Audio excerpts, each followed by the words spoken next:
ああ、そういえばまだ名前を伺っていませんでしたね。いい名前ですね。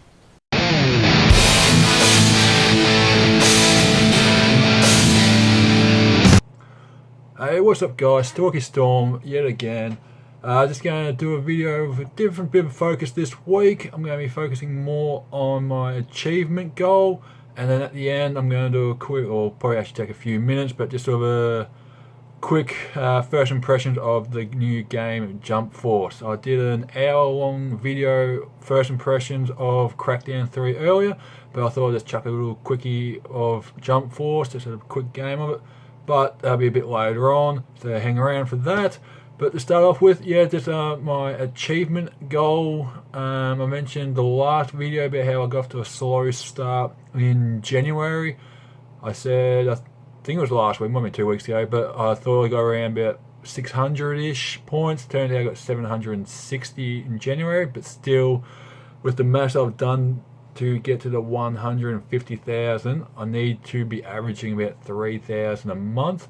So the good news is I have really caught up this month. I've just been powering through a bunch of nice little cheap games, about $5 to $7 little games where you can get pretty much 1,000 points in roughly 30 minutes to an hour, depending on how switched on you are. So for me, it's probably closer to the hour than the 30 minutes, but it's nice and quick getting those points. And I'm currently up to 5,720 gamer score this month, which, as you'll be seeing in the footage below, puts me second in my sort of group of people on the leaderboard, because I love that. I was so disappointed when that leaderboard disappeared, and when I saw they brought it back, I was so happy, except for the fact I made the mistake of following Brown Man, who's a professional Twitch achievement gatherer guy, and he's always getting ridiculous amount, has over 1 million. But anyway,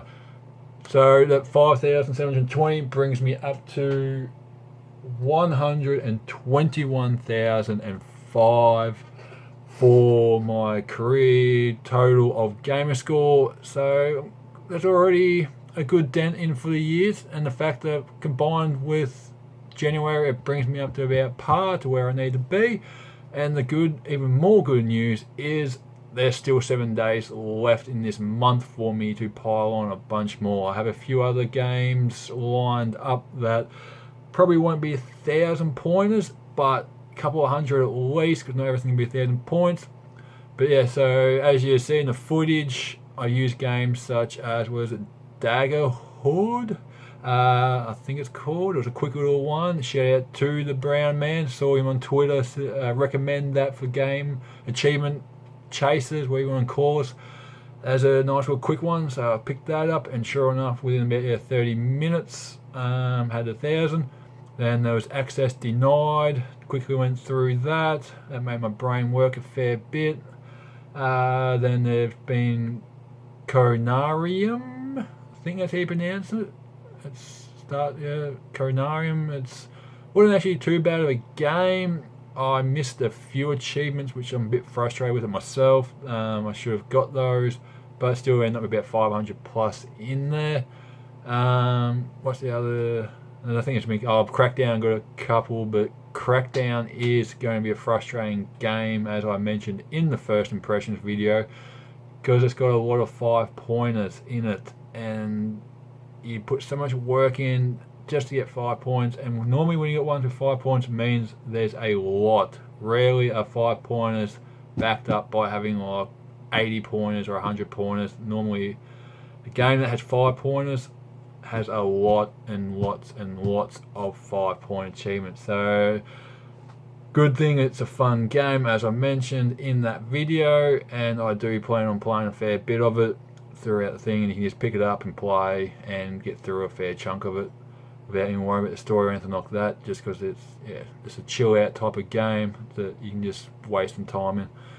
And getting achievements while doing that's always a good extra bonus. But yeah, so that's the update on the achievements. This month has gone very, very well for me.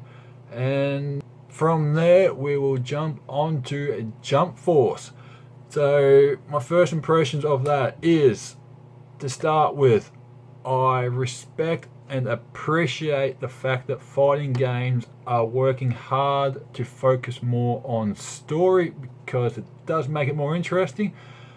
But with that being said, I am sick of games that have you create a character avatar that goes into the world and you're not actually really part of the world. You're this unknown, just random person thrown in it, and that is what Jump Force has done. You've got the whole custom character, build your character, create your character thing. I'm just overall sick of that in games. Mass Effect, it frustrated me. Any game pretty much that you have to create your character to start with just about annoys me, because one, it holds you up. I just want to get straight into the game, but then you end up spending 20 minutes plus.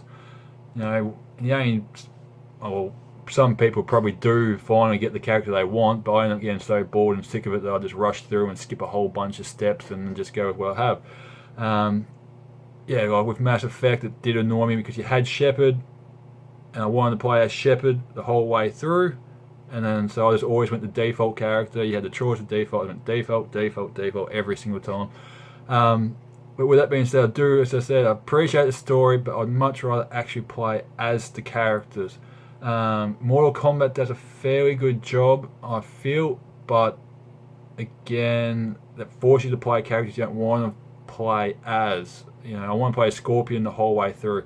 But anyway, with that being said, the story as well in Jump Force starts off quite slow. It was actually a bit frustrating because, again, this is another downside of putting the story mode in, is that this game especially, and there seems to be more sort of the Japanese based fighters that do this, there's no start menu. As soon as you load up the game, you create your character and you're straight into the story. And it was 15 minutes, which if it's a Metal Gear Solid game, I'm fine with cutscenes. But in a fighting game where I just want to fight as Goku or as any other of these characters in these from animes, 15 minutes before I can get a fight is ridiculous. And that fight was a tutorial. So it was stop and start of push X repeatedly to do low, mid, light punches, push Y to do your head. Did my head in, and then it was another 10 minutes before I finally got to what they call the hub world, where I had to go to a separate menu thing to do just an offline fight, to do fights so I can get some footage for this video to go on while I rant on about this. But it was 25 minutes before I got a proper fight in a fighting game. That's just ridiculous. Fighting games used to be so good. You get in, you select a character, you go through, and you could play through a story of one character. You know, Dead or Alive, original Mortal Kombat and all that. You know, it would take 30 minutes to an hour with the one character. You go through their story, you go on to the next character, and you go through, and you eventually do all 10 to 15 characters, how many were in the game. But now you're playing as someone that you don't really care about, and I'll cut in a little thing here to show my expression I had while I was watching the cutscenes, because I just didn't care about the story at the time, because all I wanted to do was get in a fight. And yeah, it drags on, like 25 minutes before I got in a fight. With that being said, sounds like I'm hating on the game. I'm hating on that story and the length of time to be able to fight, but the small parts of fighting I've done, it is really fun. I do enjoy the fights. Like, it's probably hard to tell what's going on because it's so quick and explosions and all that, but it's very easy to pick up. I'm sure there's some way to do complicated combos and that I'm not up to yet and haven't unlocked yet, leveled up to yet. But it is a fun game. It looks good. So their faces look a little bit weird and how they don't really blink very often. I did notice that in the cutscenes, Trunks seems to be the only one who actually blinks. Everyone else just has wide open eyes that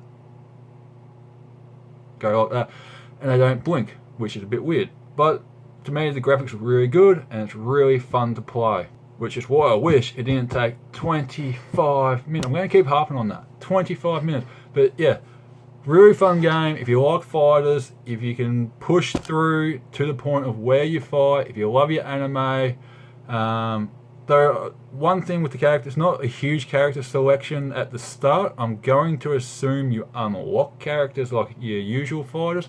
And it was a bit weird, there's only one female character. Of all the quality ones in Naruto especially, so it seems to be more Boruto, which I actually haven't watched. I'm more of a Naruto fan. I'm sure there's a couple from Dragon Ball Z and that they could have dragged in.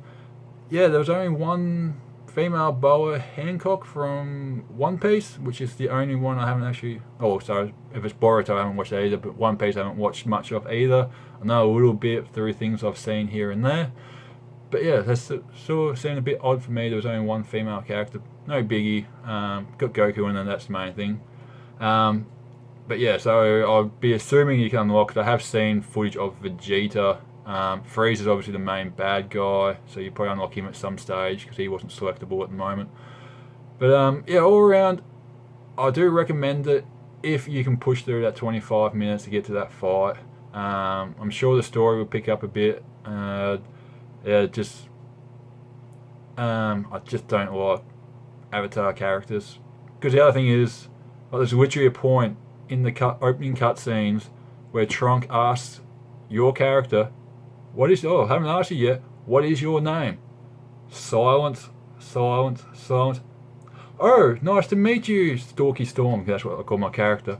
So, don't put in these custom-made characters because then he can't be part of the cutscene. There's no voiceover, and it just ruins the cutscene because it was literally just silence. You know, they don't do any voiceover because, yeah, that's.